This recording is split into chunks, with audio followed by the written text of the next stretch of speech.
is the things it can do. Now, what are the arguments for not calling this computer science, as I did in my talk and in my report, and calling it artificial intelligence? It's because one wants to make some sort of analogy. One wants to bring in what one can gain by a study of how the brains of living creatures operate. This is the only possible reason for calling it artificial intelligence. Excuse me. I invented the term artificial intelligence.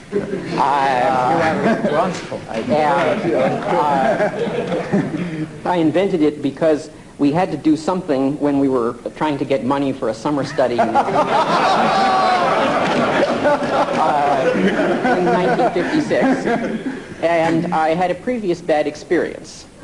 The previous bad experience occurred in 1952 when Claude Shannon and I decided to collect a batch of studies which we hoped would contribute to launching this field.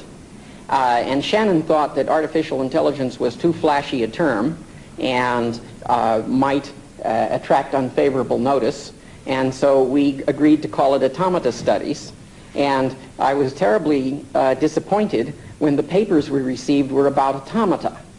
And very few of them had anything to do with the goal that at least I was interested in.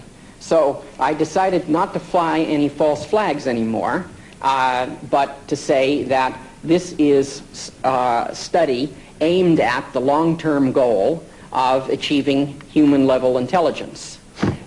Since that time, many people have quarreled with the term, but have ended up using it.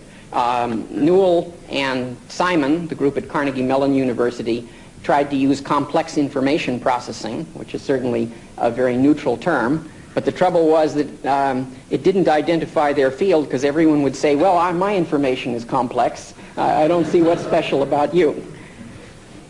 Yes. Well, Newell and Simon, I think, are a good example of people who've moved a little bit towards the problem of trying to do psychology. They've been actually saying, how do human beings solve simple problems? And we'll try to do a theory of this. And this is obviously a very desirable thing to do also.